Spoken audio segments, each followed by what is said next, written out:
A single year on Pluto lasts 248 Earth years. Its seasons do not shift over the span of months the way ours do. They shift over the span of human generations, so slowly that by the time any single change becomes measurable, the scientists who first noticed it beginning are often no longer alive to see how it ends. That single fact has quietly defined the outer limit of what anyone believed was achievable in Pluto research, because tracking a seasonal process that unfolds across centuries on a world 3.7 billion miles away, using instruments sensitive enough to actually see it happening, was never supposed to be something achievable within a single human career, let alone within a single string of observations taken just a few years apart. And then, in the past 2 years, using a telescope that was never even designed with Pluto in mind, scientists did exactly that. They caught Pluto's ice in the act of moving, not through simulation, not through inference stitched together from a single flyby a decade ago, directly, chemically, in real measured detail. This is the story of how the James Webb Space Telescope managed to observe something about Pluto that,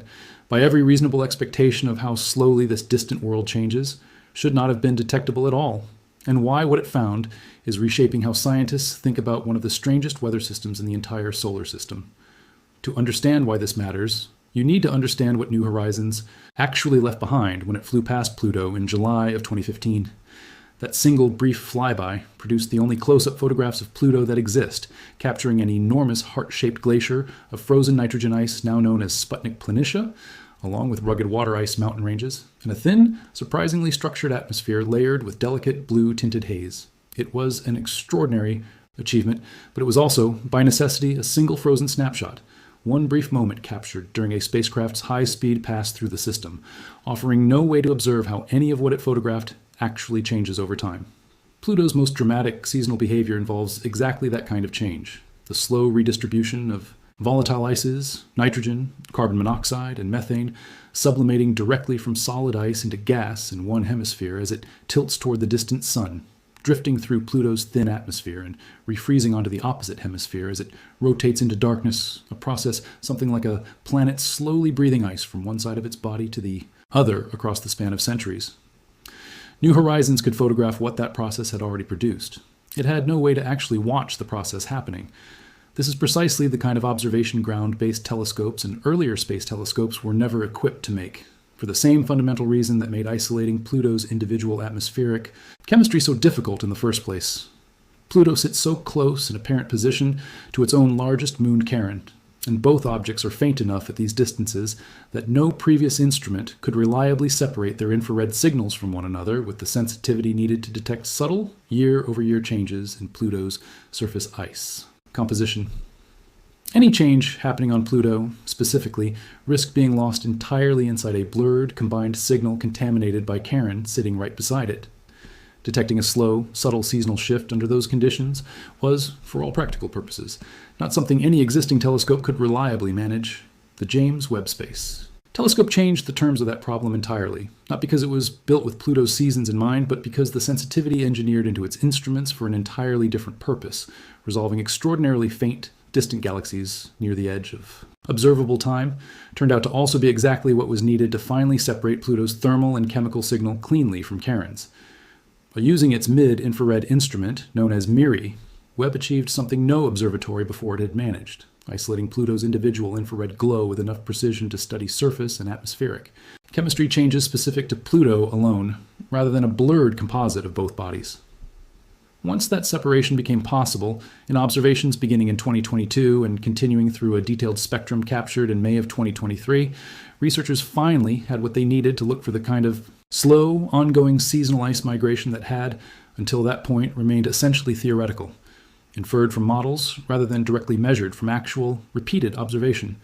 What they found matched the broad outline of what models had long predicted: seasonal volatile ice genuinely redistributing across Pluto's surface as different hemispheres tilt toward and away from the Sun over the course of its multi-century orbit, but it also revealed the underlying mechanism driving that redistribution to be considerably stranger and considerably more actively managed by Pluto's atmosphere itself than anyone had previously confirmed.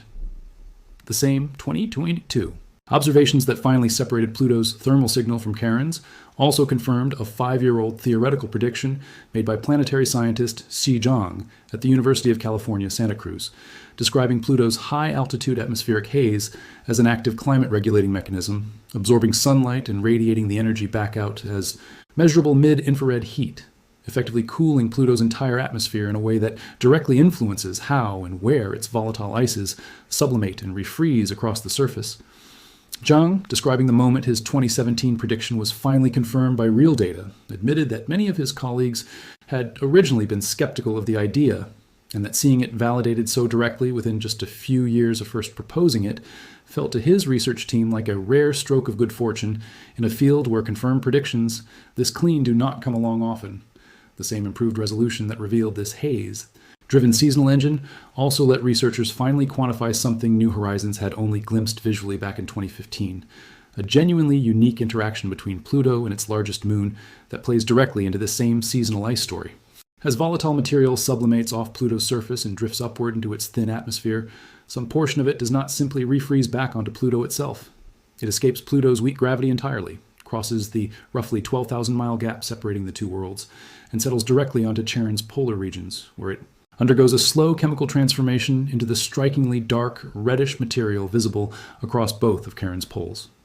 It is one of the only confirmed examples anywhere in the solar system of one body's seasonal atmospheric cycle directly depositing material onto the surface of its own orbiting moon, and Webb's improved resolution has finally allowed researchers to study that transfer with real chemical precision, rather than relying on the rough visual inference New Horizons alone could provide.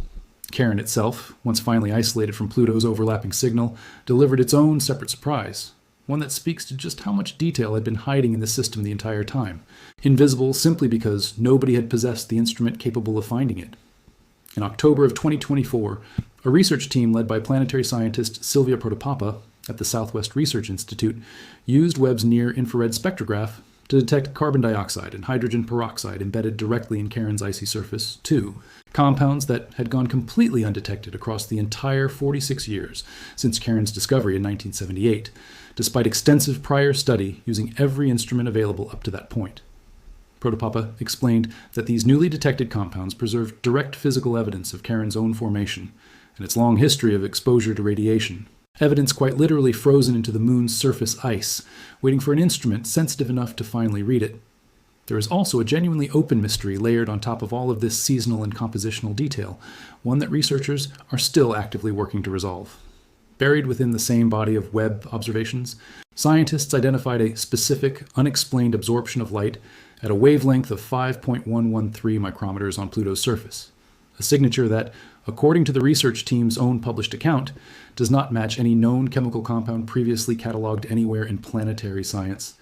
The same unexplained signal turned up independently on Saturn's giant moon Titan as well, a world so different from Pluto in nearly every measurable respect that finding an identical unexplained absorption on both bodies has become one of the most genuinely puzzling open questions to emerge from this entire research effort. Researchers have proposed several candidate explanations. Unusual hydrocarbon compounds called alans, a form of benzene mixed with some other unidentified molecule, or specific ice structures of acetylene or ketone that have simply never been measured in a laboratory under conditions cold enough to match Pluto and Titan's surfaces.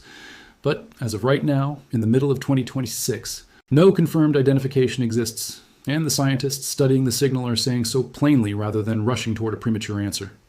Step back and look at everything this single technical breakthrough actually unlocked, and the scale of it becomes genuinely remarkable. A telescope built primarily to study the earliest galaxies in the history of the universe also happened to possess exactly the right combination of sensitivity and resolution, needed to finally separate Pluto's faint signal from its own moons, a problem that had quietly limited what scientists could learn about this distant world for nearly the entire span of the space age.